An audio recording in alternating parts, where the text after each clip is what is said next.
una palabra en japonés. Usted hoy se va a aprender una palabra en japonés. La palabra es Kakashi. Dígalo conmigo, Kakashi. No, no es Kakashi, es Kakashi. Dígalo nuevamente. Kakashi, muy bien. Y hay una historia que te quiero contar que tiene que ver con esta palabra. En el Japón del siglo XVI, en una aldea agrícola de la región de Kansai, se registró un evento sin precedentes. Una enorme plaga de cuervos arrasó con todos los campos. No es raro que las aves sean una amenaza para los campos, pero en esta ocasión en particular fue una enorme cantidad y los daños fueron devastadores. Lo curioso es que acabaron con todos los sembradíos de la región, exceptuando con una parcela. Esa parcela se le conocía como Kakashi. Kakashi significa en japonés algo que huele mal. Eso significa Kakashi, algo que huele mal. Yo creo que en español también significa lo mismo, fíjense. Sí. Para mí que en español también se debe significar lo mismo, Kakashi, algo que huele mal. Le decían así a este campo, Kakashi, porque era un campo que cultivaba rábanos. Y el olor del rábano, pues el rábano japonés, era un olor penetrante. Y los cuervos no atacaron ese campo en particular. Pero no fue por el olor, no fue por los rábanos. De hecho, los rábanos les gustan mucho a las aves, sino porque ese campo tenía algo que ningún otro campo tenía. Y era un espantapájaros. A partir de ese momento empezaron los demás a imitarlos y hoy en día a los espantapájaros en japonés se les dice, ¿cómo creen? Kakashi. O sea que Kakashi es espantapájaros en japonés, aunque en realidad significa algo que huele mal. Los espantapájaros no los inventaron los japoneses. Hay registros de que ya se utilizaban desde el viejo Egipto, hace más de 3000 años. El hombre siempre entendió la importancia de un artilugio que evitara que las aves devoraran los campos. Ahora, los espantapájaros, a pesar de su nombre, no solamente espantan pájaros, también pequeños mamíferos, también roedores, que al sentir esa presencia, la evitan. Incluso personas. Un espantapájaros también es como sinónimo de algo medio tenebroso. Yo creo que si tú vas por un campo y ves un espantapájaros, siempre tenemos esa impresión de que como que va a cobrar vida, ¿no es cierto? Y te va a empezar a perseguir. Okay. Con eso en mente, vamos a una historia terrible, una historia tremenda. Está en 2 de Samuel, capítulo 21. En lo que llegas al capítulo 21 del segundo libro de Samuel, te pongo en contexto qué está pasando para que entiendas lo terrible que vamos a leer. En los tiempos del rey Saúl, se rompió un pacto, los israelitas rompieron un pacto sagrado, un pacto que habían hecho ante Dios con otro pueblo, los gabaonitas. Ese pacto viene desde los tiempos de Josué y tenían que honrarlo porque habían pactado ante Dios. Pero Saúl y su descendencia rompieron ese pacto. Se vienen guerras, corre mucha sangre, muchas tragedias. Dios castiga también a la nación de Israel y en ese contexto mueren Saúl, muere Jonatán y va a subir al trono David, el rey David. Siendo ahora David el nuevo rey, los gabaonitas van y le exigen justicia, diciéndoles que los israelitas habían incumplido el pacto con su pueblo y que tenían que saldarlo. Estamos en el Antiguo Testamento, donde estaba la ley del talión, que es ojo por ojo y diente por diente. Así que como había sido un pacto de sangre, ahora los israelitas tendrían que pagar con sangre. Y como había sido Saúl quien había incumplido y sus familiares, tenían que morir ahora descendientes del rey Saúl. Y eso es justo lo que va a pasar. Vamos a leerlo. 2 de Samuel, capítulo 21, a partir del verso 8. Y dice así: Pero el rey David, tomó a Armoni y Mefiboset, los dos hijos de Rispa, hija de Ajá, a quienes ellas le había dado a Saúl. Es decir, el rey toma dos hijos de una de las esposas de Saúl. Y también a los 5 hijos de Merab, hija de Saúl, a quienes ella le había dado a Adriel, hija de Barzilai, de Mejola. Luego el rey los entregó a los gabaonitas, quienes los ejecutaron en la montaña ante el Señor.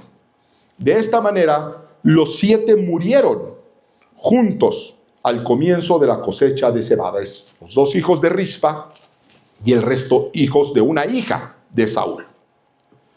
Después Rispa, hija de Ajá, extendió tela áspera sobre una roca y se quedó ahí desde el comienzo de la cosecha hasta que las lluvias cayeron sobre ellos. Durante ese tiempo evitó que las aves de rapiña se comieran los cuerpos de día y les impedía a los animales salvajes devorarlos de noche. Es decir, vamos a hablar de Rispa, esta madre a la cual, por errores cometidos, por haber roto pactos, 2 de sus hijos tienen que pagar sus errores con la vida. Son ejecutados y son colgados. El castigo de romper un pacto sagrado iba más allá de la muerte. No solamente los mataron, los colgaron, sino que los dejaron colgados, lo cual era un tremendo oprobio en la cultura hebrea. Dejarlos colgados para que ahí los cuerpos se corrompieran, sin un correcto entierro. Pero dice la Escritura que Rispa, que no podía hacer mucho, ya que era algo que estaba pactado, se queda ahí, literalmente como un espantapájaros, evitando que las aves de rapiña, que los cuervos, que los zopilotes devoraran la carne de sus 2 hijos muertos. Y durante la noche evitaba que otras fieras aún más peligrosas devoraran los restos de sus hijos.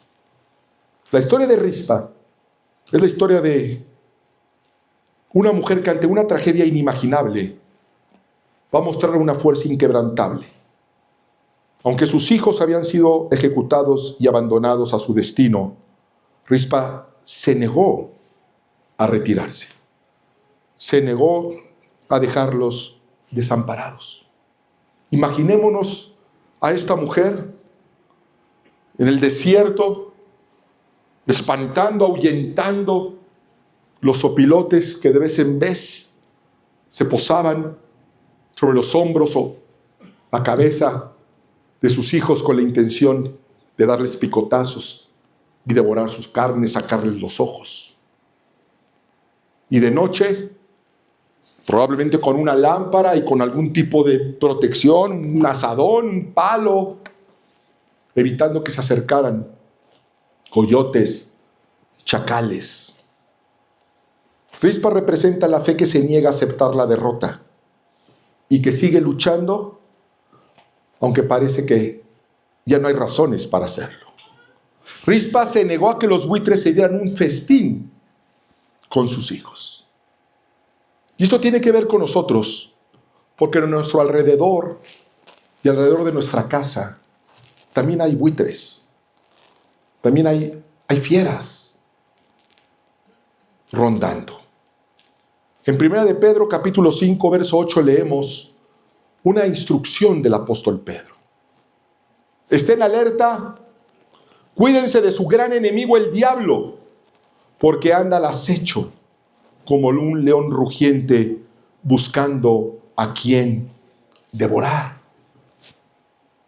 El diablo es un enemigo que es una fiera buscando a quien o qué devora, de qué alimenta su hambre demoníaca y satánica. Y junto con él hay huestes espirituales que están buscando devorar nuestra fe, que están buscando devorar a nuestras familias, Y por supuesto aparecen cuando nuestras defensas están bajas. Aparecen cuando rompemos pactos, cuando tomamos malas decisiones, cuando nos alejamos de Dios, cuando hay conflicto en el matrimonio, cuando hay desánimo en la fe, cuando los hijos toman malos caminos. El diablo busca a quien devorar. Pero hay rispas que van a impedir que sus hijos sean completamente devorados, que impedirán que los sueños de Dios para una familia sean devorados, que van a hacer todo lo que esté en su poder para impedir que la fe sea devorada. Se nos antoja como una lucha desigual. Es uno contra muchos. Y por mucho tiempo. Y nos cansamos. Nos cansamos de luchar contra las fieras espirituales, particularmente cuando vemos que la causa está perdida. Que las cosas no cambian, que las cosas no mejoran, que por el contrario están empeorando. Imaginémonos por un momento ese cuadro desolador en la historia de Rispa, donde ella veía todos los días cómo los cuerpos de sus hijos se iban degradando, se iban descomponiendo. Ella no podía hacer nada, no podía bajarlos, no podía enterrarlos. Como muchos ven y han visto cómo su matrimonio se ha ido descomponiendo con el paso del tiempo. Como muchos ven cómo sus hijos van por la vida descompuestos, fuera y lejos de los caminos del Señor. Y ahí es donde nosotros tenemos que levantarnos como un espantapájaros. Los espantapájaros se quedan inmóviles mientras el peligro ronda. Debemos ponernos en el centro de la problemática, del conflicto, de la pena, inamovibles e inconmovibles, como lo hizo Rispa. Dice el verso 10 que Rispa extendió tela áspera sobre una roca y se quedó ahí. De ahí no se movió. Los judíos se ponían, cuando estaban en un duelo, cuando estaban en una gran tristeza, se ponían una ropa que se llamaba cilicio, que era una ropa áspera, rasposa, que era la manera cultural en la que ellos mostraban su incomodidad, mostraban su dolor. Bueno, Rispa extiende esta tela sobre una roca. Y nosotros como Rispa también tenemos dolores. Y también enfrentamos tragedias. Y también enfrentamos tristezas muy profundas. Pero al igual que Rispa tenemos una roca, que es Cristo, donde podemos depositar nuestro dolor, nuestra pena. Y así como Rispa vigilaba sin descanso, nosotros debemos estar en constante oración, ahuyentando a esas aves de rapiña que rondan nuestra vida y la vida de los nuestros. En Efesios 6, capítulo 18 leemos: oren en el Espíritu en todo momento y en toda ocasión. Manténganse alertas y sean persistentes en sus oraciones por todos los creyentes en todas partes. Esa es una instrucción. Y Rispa es un ejemplo. Debemos ser persistentes, a pesar de las circunstancias, a pesar del tiempo. Leemos que dice la Escritura que Rispa se quedó ahí desde el comienzo de la cosecha hasta que las primeras lluvias cayeron.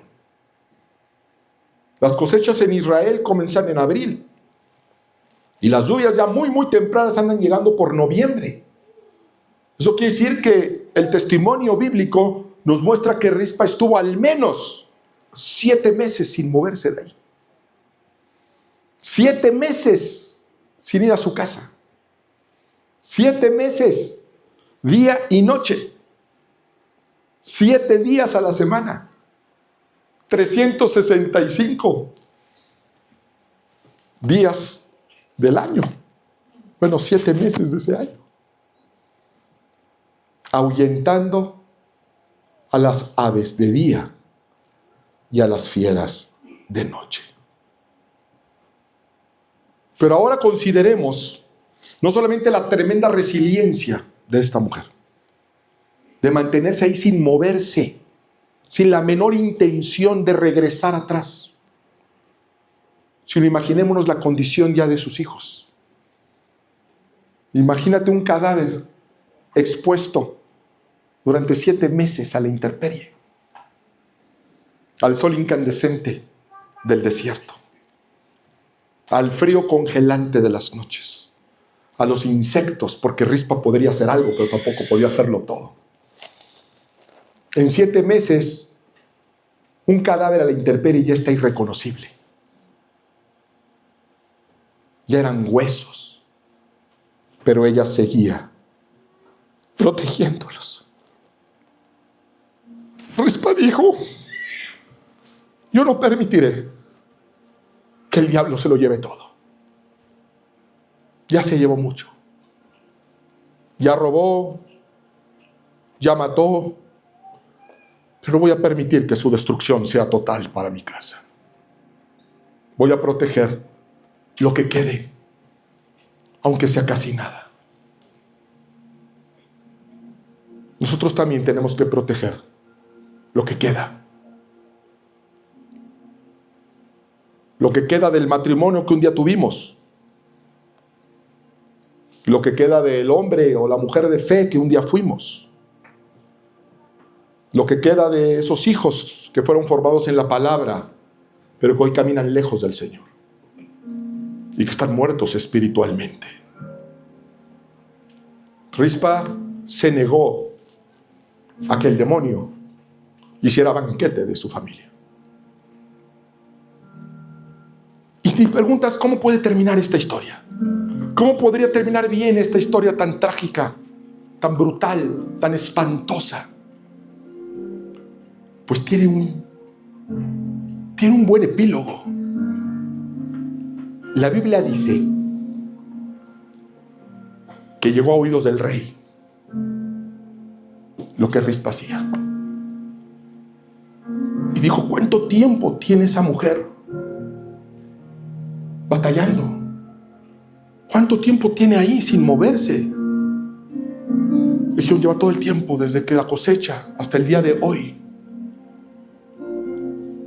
Y David saca un decreto real y dice: rescaten esos cuerpos, vayan por esos cuerpos y tráiganlos a Jerusalén. Y en honor a esa mujer vamos a enterrarlos en las sepulturas reales. Y David rescata esos despojos, esos huesos, que eran huesos de maldición, y los lleva a las tumbas que estaban dedicadas para la realeza. Y dice la Escritura que después de esto Dios tuvo compasión del pueblo y lo bendijo. Yo quiero que tú sepas algo hoy. Nuestro Rey escucha nuestro clamor. Nuestro Rey escucha tu clamor. Dice el Salmo 34:17: el Señor oye a los suyos cuando claman a Él por ayuda y los rescata de todas sus dificultades. Puede ser que todo a tu alrededor hoy sean despojos de lo que un día fue, huesos secos de lo que un día fue. Yo quiero compartirte una visión, porque David, el rey David, lo más que pudo hacer fue tomar esos huesos y darles un entierro honroso. Pero ciertamente nuestro rey puede hacer mucho más que el rey David. Y quiero mostrarte una visión, quiero compartirte en este día una visión que Dios dejó para su pueblo y que se la dio a un profeta, el profeta Ezequiel. Ezequiel capítulo 37. Dice la Escritura: el Señor puso su mano sobre mí y fui llevado por el Espíritu del Señor a un valle lleno de huesos. Me condujo por un lado a otro entre los huesos que cubrían el fondo del valle. Estaban desparramados por todas partes y completamente secos. Entonces me preguntó: hijo de hombre, ¿pueden estos huesos volver a vivir? ¿Pueden volverse a convertir en personas vivas? Oh Señor soberano, respondí, solamente tú sabes la respuesta. Quizá tú le has preguntado a Dios como Ezequiel: Señor, ¿puede esta circunstancia revertirse? ¿Puedo realmente mi matrimonio volver a ser como era? ¿Puede mi familia reconciliarse? ¿Puedo recuperar la salud? ¿Puedo recuperar la felicidad? Solamente Dios sabe la respuesta. Y Dios dio la respuesta. Y dice la Escritura: entonces me dijo, anuncia un mensaje profético. Tú estás a punto de recibir un mensaje profético esta mañana. Anuncia un mensaje profético a estos huesos y diles: huesos secos, escuchen la palabra del Señor. Esto dice el Señor soberano.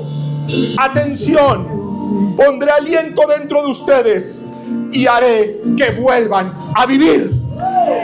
Dios hace que lo muerto pueda volver a vivir.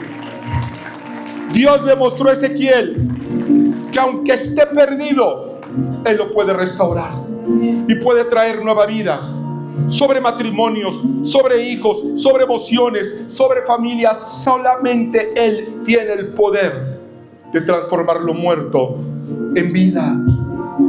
La historia de Rispa no terminó con sus hijos colgados en maldición. Terminó con un rey que escuchó su clamor y movió su mano a su favor.